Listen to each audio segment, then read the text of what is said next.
तर मित्रांनो, आज मी घेऊन आलोय नाशिक जिल्ह्यामध्ये जिल्हा परिषद किंवा समाज कल्याणमध्ये ज्या पण योजना निघतात त्या दिव्यांगांना कसं माहित होणार, त्यासाठी नाशिक जिल्हा परिषद व समाज कल्याण यांनी एक वेबसाईट डेव्हलपमेंट केली आहे। त्यामध्ये दिव्यांगासाठी रजिस्ट्रेशन करायचं आहे। ते रजिस्ट्रेशन कसं करायचं तेच मी तुम्हाला सांगणार आहे। तर सर्वात पहिले तुम्हाला या साईटवर यायचं आहे। तुम्हाला दिव्यांग रजिस्ट्रेशन या साईटवर आल्यानंतर दिव्यांग नोंदणी पोर्टल जिल्हा परिषद नाशिक यामधली ही पोर्टल आहे। यामध्ये आपल्याला दिव्यांगासाठी काय म्हटलंय ते पण बघून घ्या। दिव्यांग नोंदणी पोर्टल हे जिल्हा परिषद नाशिक द्वारे विकसित करण्यात आलेले आहे, ज्यांचा उद्दिष्ट दिव्यांग लाभार्थ्यांना शासनाच्या विविध योजनेचा अर्ज करण्यात सुलभ व सोपा मार्ग उपलब्ध करून देण्यासाठी महादिव्यांग इन पोर्टल सुरू केले गेले आहे।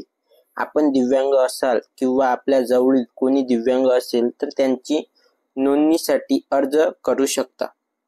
तर यामध्ये त्यांनी स्पष्टपणे आज सांगितलंय, जो पण दिव्यांग व्यक्ती असेल त्याला कोणची पण योजना निघाली असेल तर त्याला एक मार्ग, त्याचा अर्ज सुलभ आणि सोपा व्हासाठी ही पोर्टल सुरू करण्यात आलेला आहे। आणि तुमच्याजवळ कोणी दिव्यांग असेल नाशिक विभागामधलं तर त्याची नोंदणी तुम्ही पण करा किंवा मित्र मैत्रीण असेल ते पण तुम्ही याची नोंदणी करू शकता। तर सर्वात पहिले तुम्हाला काय करायचं आहे, या पोर्टलवर यायचं आहे। याची मी तुम्हाला लिंक डिस्क्रिप्शन मध्ये देणार, तुम्ही डायरेक्ट या साईटवर येणार। तर सर्वात पहिले इथं आल्यानंतर तुम्हाला 3 डॉटवर क्लिक करायचं आहे। इथं आल्यानंतर आपण तर नवीन आहे तर लॉग इन नवीनवर क्लिक करायचं आहे। इथं आल्यानंतर बघा मित्रांनो, आता तुम्हाला इथं काय करायचं आहे, तर सर्वात पहिले तुम्हाला इथं तुमचं नाव लिहायचं आहे। पुरं जे पण तुमचं नाव असेल ते लिहायचं आहे। त्यानंतर तुमचा इथं मोबाईल नंबर द्यायचा आहे। मोबाईल नंबर पण चालू असणे आणि व्हॉट्सअपचा असणे खूप गरजेचं आहे। ते पण तुम्हाला मी समोर सांगतो का बरं व्हॉट्सअपचा नंबर असणे।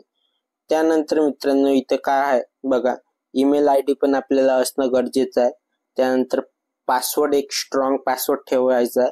त्यानंतर कन्फर्म पासवर्ड म्हणजे डबल एकदा आपल्याला पासवर्ड द्यायचा आहे। त्यानंतर क्रिएट अकाउंट वर आपल्याला क्लिक करायचं आहे। क्रिएट अकाउंट, एकदा आपलं अकाउंट क्रिएट झालं त्यानंतर आपल्याला जेवढे पण समाज कल्याण किंवा जिल्हा परिषद मध्ये योजना निघणार आहे त्या योजना डायरेक्ट आपल्या मोबाईलवर थ्रू म्हणजे मेसेज थ्रू किंवा व्हॉट्सअप मेसेज थ्रू आपल्याला मिळणार आहे। तर सर्व दिव्यांग बांधवांनी हे रजिस्ट्रेशन करणं खूप गरजेचं आहे। जो पण नाशिक विभागामधला असेल, जिल्हा परिषद किंवा समाज कल्याण मध्ये येत असेल नाशिक विभाग, त्यांनी तर ही नोंदणी करणे खूप गरजेचं आहे। यामध्ये जर तुम्हाला काही अडचण येत असेल तर मला मेसेज करा, मी त्या अडचणीचं सोल्युशन नक्की करेल। आणि असेच व्हिडिओ पाहण्यासाठी या चॅनलला लाईक, शेअर, सबस्क्राईब करा। धन्यवाद मित्रांनो।